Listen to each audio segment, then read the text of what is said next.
folks, Gator. We're indoors this morning.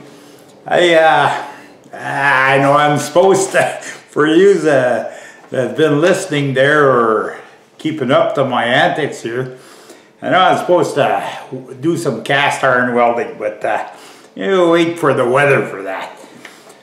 Yeah, it's not, wasn't, how much is it? It's still -4 right now and we're midday, so gonna be another day. Maybe midweek, somewhere around there.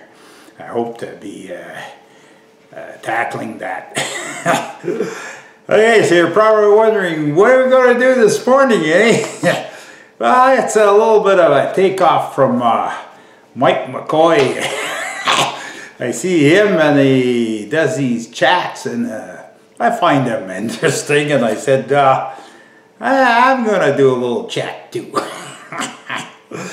So first off, I've been reflecting, lately. What kind of spin am I gonna give my channel to, I don't know, put a little bit more meat on the bone here, eh? So I said, well, maybe we're gonna have kind of a farm tour thing. Well, I had an idea, like we're gonna do maybe something, have a sheep barn cam, put a camera on the sheep and the sheep run around there, and well, it should be good for a lot of people there. I just seen the bunch of people there in Daytona there with their motorcycles going up and down the street there. So a lot of sheep up there will be coming back with their trailers soon, so it should be good for that. Or, I've been thinking of something. This may be a good one.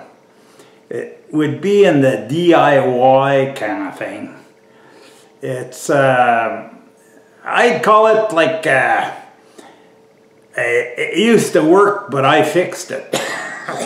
It would be like something that's working, and then I work on it, and then it doesn't work anymore. And then it'll just show you what not to do to fix something. Anyways, now what today's all about. That was just a little bit of jibber jabber to get me started. I'm gonna talk to you about gold this morning. That's a swing, eh? Yeah, gold. Gator. I can say that in my life, I've been up to my elbows, both hands, in gold. Okay, never taught, eh? I did a job at quite a few years ago. Going back maybe 30, 35 years. I did a job at the, they call this here in Canada the Royal Canadian Mint. It's something like, in the States they have Fort Knox, I think they call it, their depository for all the gold. Where here in Canada, they have a place they call that the Royal Canadian Mint, and the what they do is they mint gold, and they have a repository for all, well, I think maybe there's other places, but I know that they have a repository for all their bullion, like gold. And we'll start off, yeah, I was running a job. I was there for over 6 months. And we'll start off in the, they call that the gold room. Okay, hey, look. This is top secret stuff too. You gotta promise you won't tell no one, eh? Because I'm gonna tell you some private stuff here, eh? You may have some investigators knocking at your door wanting to know more. Anyways, I had some work to do in the what you call the gold room. That's where they melt the gold bullion that they get from the different mines and different places, even different countries. Some countries like, I know, South America or Africa, some countries send their gold to Canada and probably the States too, and get it minted so that once they get the gold bullion back, then the proof, like in the quality of gold, they call that nines. They like you can get 4 nines, 5 nines. The purest gold is 6 nines, I believe. I was told by, if I remember right, 6 nines, and it was for electronic components like circuitry, for stuff that they send out into outer space, or something that's very touchy, like printed circuits for I don't know, different applications, but special applications.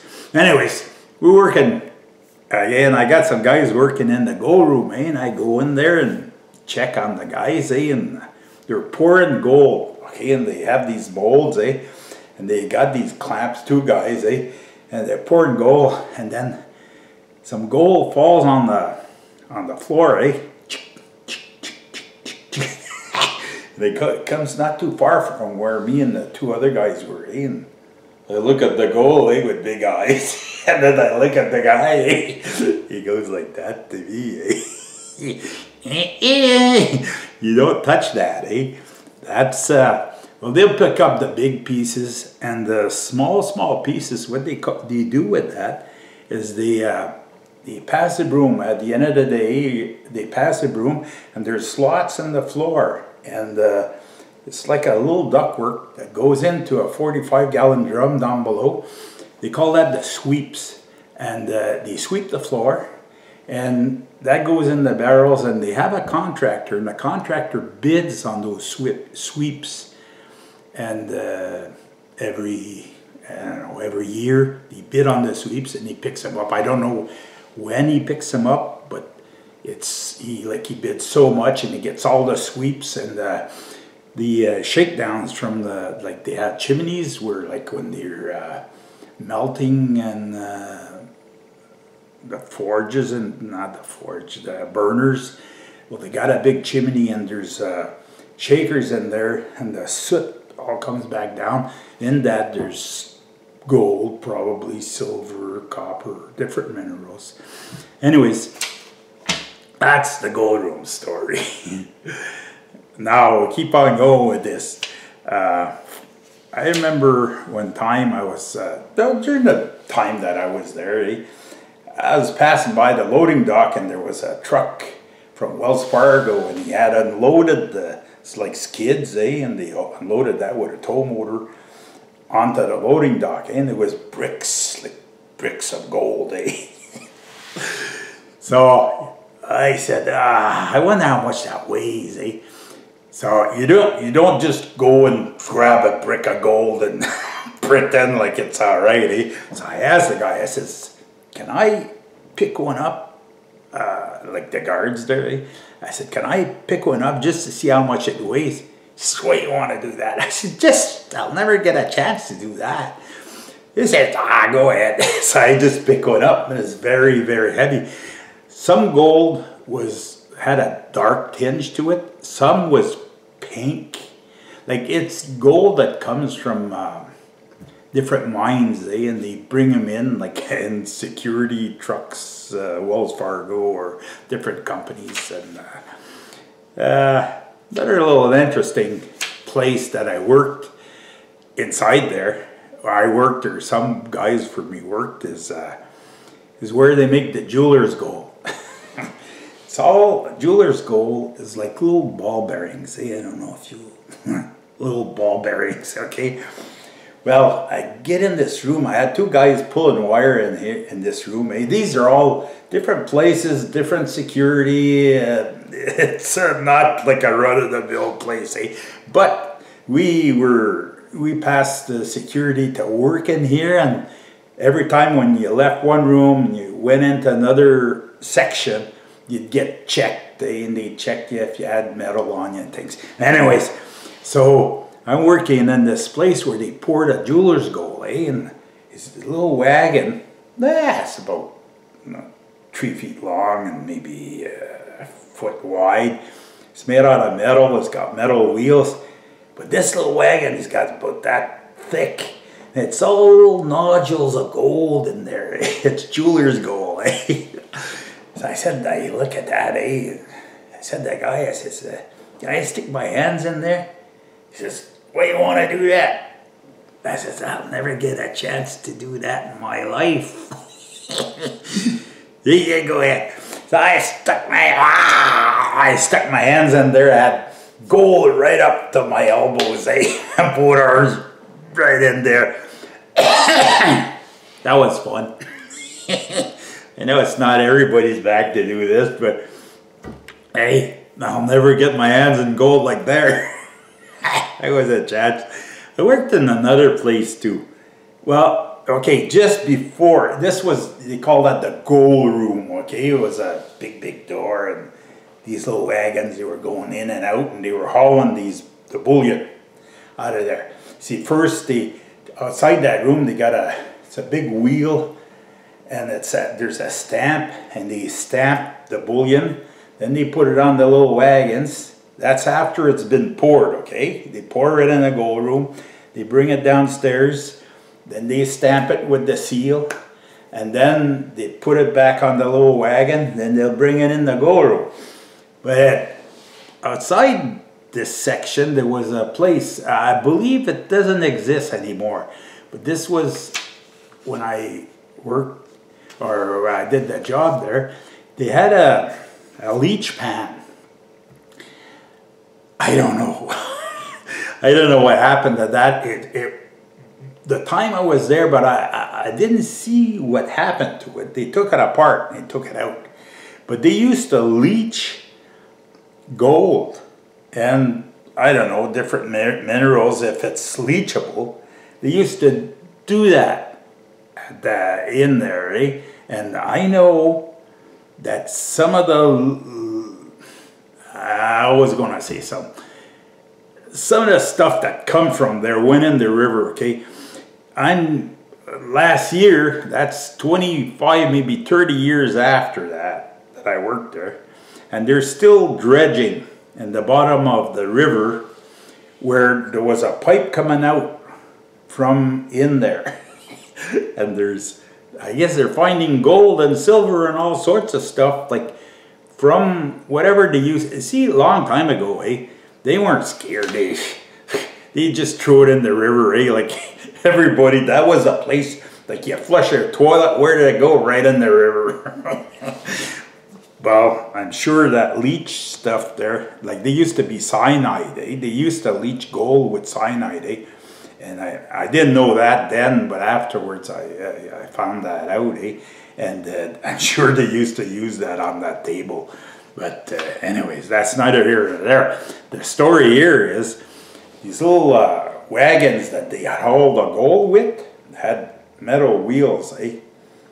Well, we as in all the guys that were working there, we picked the gold out of the see, they were redoing all this place, eh, to more or less new, eh, and all the tiles that are on the ground or the basement floor were all going. They stripped them all.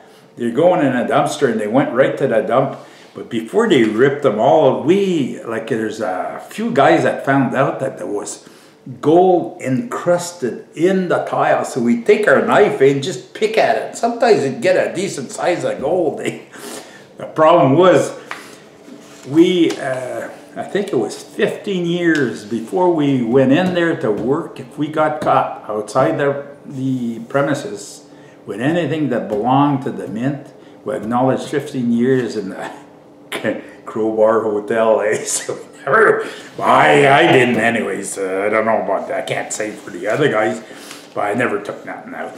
But it was an interesting place to work, I tell you that. Every day you'd see something new, eh? And it's, just my jewels of knowledge.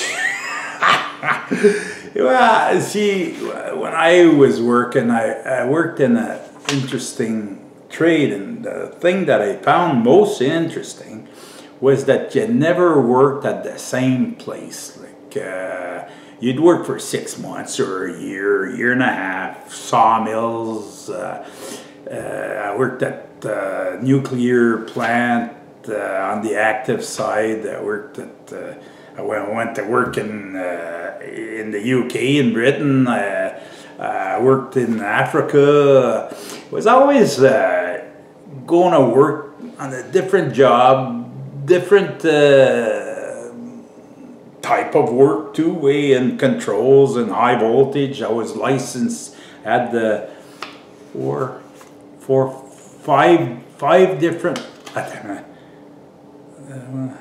four different licenses, industrial, commercial, residential, and I did the controls, a lot of control work, and I hope to meet up someday with Ben from Ben Sawmill, because he does, I don't know if he does controls for a company in Pennsylvania, but he does, he's an in-plant electrician.